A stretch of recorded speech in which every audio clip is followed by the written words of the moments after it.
Hello बच्चों and welcome to my channel Sahitya express. बच्चों आज हम क्लास 6 का चैप्टर नंबर 11 जो देखकर भी नहीं देखते पढ़ेंगे। और इस चैप्टर को एक लेखिका है हेलन केलर, जिनके द्वारा ये जो पाठ है आपको मतलब हम पढ़ने जा रहे हैं वो लिखा गया है। हेलन केलर जो है ना तो देख सकती थी और ना ही सुन सकती थी, फिर भी उन्होंने हमारे मतलब साहित्य को मतलब बहुत कुछ दिया है उन्होंने। और इस चैप्टर का नाम जो देखकर भी नहीं देखते उन्होंने शायद इसलिए रखा है कि जो लोग जिनके पास आंखें हैं और सुन भी सकते हैं और देख भी सकते हैं, मतलब आंखें होने के बावजूद भी जो है इस प्राकृतिक सुंदरता को जो हमारे चारों ओर बिखरी हुई है तो वो नहीं देख पाते, मतलब वो एक्सप्रेस ही नहीं कर पाते हैं। अगर उनसे कुछ पूछो तो कुछ खास नहीं देखा, इस तरीके से टाल जाते हैं। लेकिन हेलन केलर उन छोटी छोटी बातों को आंखें ना होते हुए भी और कान ना हो मतलब कान से ना सुनते हुए भी उनको कितने अच्छे से उन्होंने देखा और सुना, और जो कि हमारे सामने एक निबंध के रूप में उन्होंने पेश किया। तो चलिए शुरुआत करते हैं। कभी कभी मैं अपने मित्रों की परीक्षा लेती हूँ। यहाँ पे हेलन केलर कह रही है कि कभी कभी मैं अपने मित्रों की परीक्षा लेती हूँ, यह परखने के लिए कि वह क्या देखते हैं। हाल ही में मेरी एक प्रिय सहेली जंगल की सैर करने के बाद वापस लौटी। मैंने उनसे पूछा, आपने क्या क्या देखा। उनकी एक फ्रेंड है जो कि जंगल की सैर करने के लिए गई हुई थी, तो वो वापस आई। तो हेलन केलर ने उनसे पूछा कि आपने वहां पे जंगल में क्या क्या देखा। कुछ खास तो नहीं, उनका जवाब क्या था उनकी फ्रेंड का। कुछ खास तो नहीं, उनका जवाब था। मुझे बहुत अचरज नहीं हुआ क्योंकि मैं अब इस तरह के उत्तरों की आदी हो चुकी, मतलब इस तरह के आंसर की वो काफी मतलब हैबिचुअल हो चुकी थी, क्योंकि जिससे भी ये पूछती थी वो यही बोलते थे कि नहीं मैंने कुछ खास नहीं देखा। मेरा विश्वास है कि जिन लोगों की आंखें होती हैं वे बहुत कम देखते हैं। वो कहती है कि जिन लोगों की आंखें होती हैं वो बहुत ही कम देख पाते हैं, मतलब वो इस सुंदरता को नहीं देख पाते, प्राकृतिक सुंदरता को नहीं देख पाते। क्या यह संभव है कि भला कोई जंगल में घंटा भर घूमे और फिर भी कोई विशेष चीज ना देखे।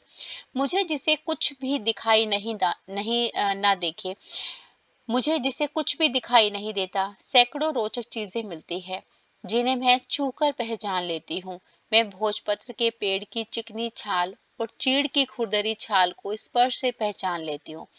हेलन केलर यहाँ पे कहती है कि ऐसा कैसे हो सकता है कि कोई भी जो है घंटा भर किस जंगल में घूमे और वहां पे उसको कोई भी विशेष चीजें ना दिखाई दे। वो कहती है कि मैं तो जो है छूकर ही पहचान लेती हूँ कि भोजपत्र के पेड़ की ये चिकनी छाल है या चीड़ के खुरदरी छाल को, या चीड़ की खुरदरी छाल है। वसंत के दौरान, जो वसंत का मौसम आता है उसके दौरान मैं टहनियों में नई कलियां खोजती हूँ। वसंत के महीनों में जो है नई नई कलियां आती हैं, तो उनको मैं खोजती रहती हूँ अपने मतलब हाथों के स्पर्श से। मुझे फूलों की पंखुड़ियों की मखमली सतह छूने और उनकी घुमावदार बनावट महसूस करने में अपार आनंद मिलता है, मतलब बहुत आनंद मिलता है। जो नई नई कलियां आती हैं, नए नए फूल आते हैं, उनसे बनते हैं, तो उनको जो वो मतलब उनकी जो पंखुड़ियां जो कोमल होती हैं बहुत ज्यादा, तो छूने से वो हेलन केलर को बहुत अच्छा लगता था। इस दौरान मुझे प्रकृति के जादू का कुछ एहसास होता है कि प्रकृति आखिर कितनी सुंदर है। कभी जब मैं खुशनसीब होती हूँ तो टहनी पर हाथ रखते ही किसी चिड़िया के मधुर स्वर कानों में गूंजने लगते हैं। अपनी उंगलियों के बीच झरने के पानी को बहते हुए महसूस करने में मुझे बहुत ही आनंद आती है। मतलब अपने हाथों को जब वो झरने में डालती है और वहां से जो है पानी आता है तो वो हाथों के बीच में से निकलता है, तो हेलन केलर को ये सारी चीजें मतलब प्रकृति की बहुत ही अच्छी लगती थी। तो इसीलिए बार बार कहती है कि आखिर लोग ये कैसे कह देते हैं कि मैंने कुछ खास नहीं देखा। क्या वो इस प्राकृतिक सुंदरता को देख नहीं पाते हैं। मुझे चीड़ की फैली पत्तियां या घास का मैदान किसी भी महंगे कालीन से अधिक प्रिय है। बदलते हुए मौसम का समा मेरे जीवन में एक नया रंग और खुशियां भर जाता है। जैसे ही मौसम, ये तो आप बच्चे खुद भी देखते होंगे, जैसे ही मौसम चेंज होता है तो एक मतलब मतलब एहसास हो जाता है हमारे मन को कि मतलब मौसम चेंज आ गया, एकदम से दिल भी अंदर से मतलब खुश खुश सा हो जाता है। तो ऐसे ही हेलन केलर के साथ भी होता है।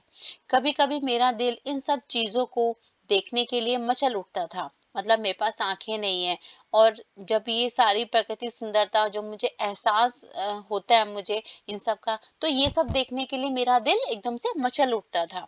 अगर मुझे इन चीज़ों को सिर्फ छूने भर से इतनी खुशी मिलती है, तो उनकी सुंदरता देखकर तो मेरा मन मुग्ध ही हो जाएगा। अगर मैं उसकी सुंदरता को अपनी आँखों से देख लूँगी तो ना जाने मैं मतलब उनके ऊपर मोहित हो जाऊँगी।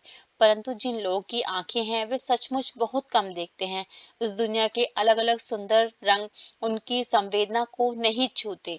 मनुष्य अपनी क्षमताओं की कभी कदर नहीं करता। वह हमेशा उस चीज़ की आस लगाए रहता है जो उसके पास नहीं है।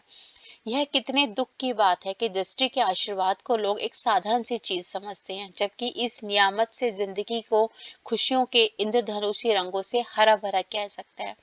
बच्चों, इस चैप्टर के अंदर हेलन केलर ने बहुत ही छोटे से शब्दों में इस चैप्टर को पिरोया है, अपने निबंध को लिखा है, लेकिन छोटे शब्दों में वो बहुत कुछ कह गई। यहाँ पर जिन लोगों की, ये भी उसने सच कही है बात, कि जिन लोगों के पास में आंखें हैं वो इस प्राकृतिक सुंदरता को या किसी भी चीज को नजरअंदाज कर देते हैं, उन चीजों को नहीं देख पाते हैं।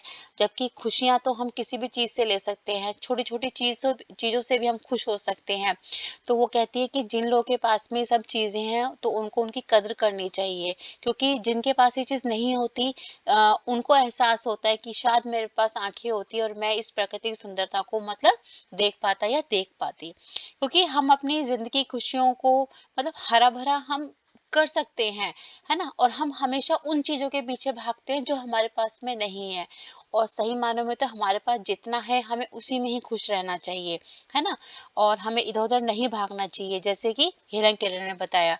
क्योंकि दृष्टि है, आंखें है, ये तो भगवान का आशीर्वाद है और इसको हम एक साधारण सी चीज करके तो नहीं छोड़ सकते ना। तो इन चीजों को हमें भगवान की देन मानकर और इस प्रकृति को हमें अपनी आंखों में समाना चाहिए और उसको बहुत अच्छे से देखना चाहिए। तो यहाँ पे हेलन केलर जो है हमें यही समझाना चाह रही है। तो इसी के साथ में ये चैप्टर यहीं पे समाप्त होता है। आशा है कि आपको चैप्टर ये मेरे द्वारा पढ़ाया गया समझ में आया होगा। तब तक के लिए जल्दी मिलते हैं हम अपनी अगली वीडियो में। तब तक के लिए धन्यवाद।